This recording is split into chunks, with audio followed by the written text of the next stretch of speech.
everyone, it's Nicole for Simon Says Stamp with the Papertrey ink STAMPtember 2023 exclusive called Full Bloom. And today we're going to create this darling scene set with the 6x8 Full Bloom stamps. Now you can get the stamps or the stamp die combo. Both are linked down in the description below. Please remember this is a limited edition exclusive, and once the set is gone, it is gone. So what I'm going to start first is building my background. And looking at the stamp set, I really felt like a nice subtle brick wall would be the perfect backdrop to set off all of these fun florals. I've got some of the flannel Pawsitively saturated ink and a brick stencil from Fawn. And I'm simply going to apply the ink through the stencil, purposely not doing a full coverage, like having it lighter in some areas and darker in others. I used the stamp wheel to help hold the stencil in place while I did the work. Next, we are going to go ahead and grab a Misty and the ladder from the stamp set. My panel for my background does measure 4 by 5¼ inches, making it slightly smaller than A2 size.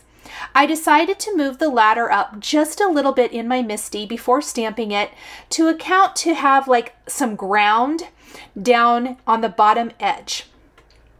Now in the stamp set you get a teeny weeny little tiny live life in full bloom sentiment, but I wanted something a little bit more substantial because I had quite a bit more white space on my card. I went to my Papertrey ink collection and grabbed a greeting from the wonderful Garden Blessings stamp set from a few months ago. I felt like this was a perfect addition. And we are going to stamp our sentiment right next to the ladder in the upper half of the card. I stamped the ladder with some woodsy, Pawsitively saturated ink. I'm glad I used the Misty because I did end up needing to stamp it more than once, as I didn't get a very good impression the first time. New stamp, so once I've stamped it once, it's stamped perfectly. After I've done that, I'm going to take my greeting and we're going to ink this up with the beautiful Galaxy Pawsitively saturated ink. And I love how that looks. I think that this is going to be the perfect addition to our scene card. Next, I decided to opt out of using a stamp positioner for all of the small florals in this set and am instead going to use an acrylic block. Often with small floral images or layering pieces like this, I find that it's a lot easier for me, for whatever reason, to use the acrylic blocks. We're going to go old school. So I am inking up the hat with latte ink, and then we're going to layer on the second piece. Now this stamp set is filled with beautiful flower pots, florals, leafy greens, a shovel, a lantern, a birdhouse even, a hanging planter, and then this darling little hat. I'm going to stamp a ton of these images, maybe not everything, but I am going to stamp a lot of them.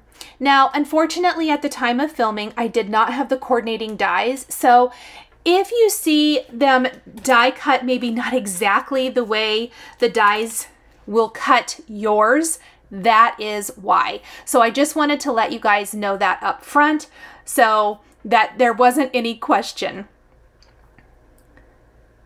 Lots of layering, and I will tell you, this worked really good. I think there were only a couple instances where I didn't think I lined them up very good, or I switched colors and decided I wanted my planters to be a different color. I decided to go with a lot of blues and aquas for my planters and accents. So there's a blue ribbon around the gardening hat. There's going to be a teal birdhouse and beautiful blue planters, some kind of lavender, heather colored, I guess, florals, but we're also going to pop in some pinks and yellows for those pops of color, and lots of greenery. One thing that I love to do is include tons of greenery when I'm doing a floral card. It's great filler. It's fantastic to tuck around images. You'll notice that I'm going to tuck things around planters as well as in like on the shelf or on the ladder, as well as in the planters themselves and all over the place. It adds so much texture to the finished design. One of my favorite images in this set is the watering can. I think that's so fun. I did stamp it twice to see which one I liked better. And funny enough, they both end up looking really nice. A lot of times when that ink dries and absorbs into the cardstock, it smooths out and you're left with a beautiful design. Little lantern. I tried to include most of the images, as I mentioned earlier. There's some individual leaves and maybe a flower or two that I didn't use to build my scene, but most of the images I did include. And I love that they're small, so you can include a ton on an A2 sized card and it not feel like it's overwhelmed. Now, you could likely pair this with many of the other Papertrey ink stamps and dies that you have in your collection, which I think is phenomenal. Especially that release that had the sentiment, the Garden Blessings sentiment that I used for this card. That set's going to have a lot of florals in it. I think you could mix and match many of these with that. And that's what I always like to try to encourage you guys to do with these STAMPtember exclusive sets, is use them back with other stamps and images that you have from that same company. Look at that fun birdhouse. I am going to stamp multiples of a lot of the bigger leafy images, simply because I want to use those as filler in my planter and around the base of some of the smaller planters on the shelf or ladder. I will also do some multiples of a lot of the flowers. This was two reasons. One, I want multiples for my card, and two, in the event that something doesn't cut correctly, I did use a scan and cut for this.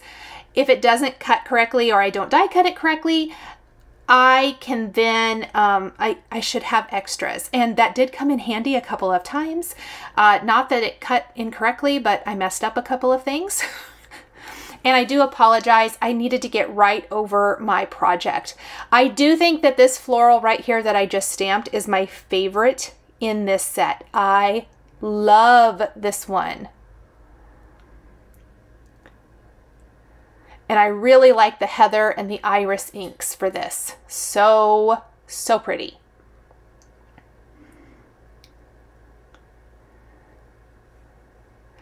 I am going to stamp most of the images here on camera, but some I will stamp off camera and die cut them, and then we'll put them all together. Now this is where I do want to add that pop of yellow to my card. As I'm looking at the colors I've used so far, I can see that they're all the more muted, beautiful tones of blues, kind of soft and serene. I always love a little pop of color, pardon me, in my cards, and it's very subtle. There's going to be a couple of little pops of yellow, a little bit of pink, and then I will add a little heart accent at the end as well that's red. Very soft and sweet. And those flowers I just stamped, I ended up not using. I don't really like the color combination. It happens. So I'm stamping a few more here. The other thing, these were very easy to line up. So if you're worried about that at all, I can attest to the fact that they are very easy to line up. You shouldn't have any trouble with that, I don't think. And you could always use a stamp positioner.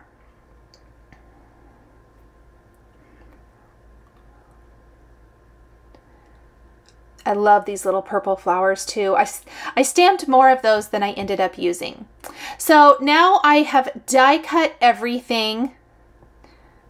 And we are going to start assembling our scene. Now, I do like to always start out by laying everything out just to kind of get an idea of how I think I want it to go together. I am going to change a few things, but for the most part, we are just going to build our scene pretty much like it's laid out here. A really full basket set next to the ladder, and then the ladder is going to feature planters, shelves. I suppose I should call it shelves. If it was a ladder, we wouldn't be able to tuck all these things on there. We've got a planter hanging, a birdhouse sitting there, the watering can, extra planters, greenery galore, all of that good stuff. And then down on the ground, we're going to set our lantern, the big planter that is stuffed full of beautiful florals, some greenery, and that cute little shovel or trowel. I forgot to mention that that was in the set as well. Just a beautiful complete set. Now, if I'm not mistaken, I do think this is Papertrey's first year participating in STAMPtember. I hope I'm not wrong about that. But really, really excited to get to play with all of the beautiful images. I'm a huge fan of Papertrey, and I loved seeing their offering for STAMPtember this year. So I'm playing around. I couldn't decide exactly where I wanted to put that planter. I was like, maybe I'll tuck it back behind the greenery. And then I was like, no, I don't like that. And I even went so far to try. And then I was like, I think it needs to go up next to the other one. I love grouping things together, and I like that a lot. We're going to actually put the hat or hang the hat there on the second shelf, kind of next to the sentiment. And I will glue the lantern down, but before I get too far, I want to ground my card by applying a strip of Nina Desert Storm cardstock along the bottom edge. And this is about a 1/2 inch wide strip of the Desert Storm cardstock, and that's going to serve as the ground here. And I just cut a strip that's a little bit longer than what I need, but I can cut off that excess here in a minute. And that perfectly fits down there along the bottom edge. And then I can overlap or kind of shift down, if you will, the basket full of flowers or the planter full of flowers. So a tip for the flowers: start with what you want in the back of the planter. And I also only put glue down on the bottom edge of that planter. And in the background, I always start with like my big greenery pieces. And I'm going to do those on each side. And then I'm going to start building in the next layer. Also kind of shift it over to each side. And then I will tuck something in the center. This doesn't have to go all the way down. In fact, for height, I opted to not have it go all the way down. It'll cover up the fact that it isn't tucked inside, but it will look like it's tucked inside. And that just gives a little bit more height to the fullness of my planter. And you'll notice I'm just layering in. I'm going to continue to layer in all of these florals, all of this greenery. It's pretty well stuffed full of green, and now I just need to have some nice pops of color in the front. And once I'm happy with how it looks, I will put an acrylic block on top to help hold it down, hold it flat until my glue dries. I tucked in a couple more little pieces there. Oh, I love it so much. And then we're going to glue some greenery down near the base. This is one of the reasons I always have lots of extra, because I end up tucking it here and there. And then let's figure out where we want to place this other little piece and the trowel. I think we're going to just tuck this right here next to the lantern. I love it. And then we're going to have our little shovel.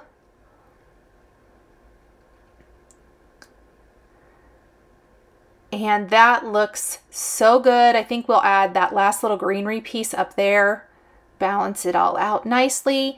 And I ended up not using the rest of those little pieces Sometimes that happens, but I'm really happy with how this scene card turned out.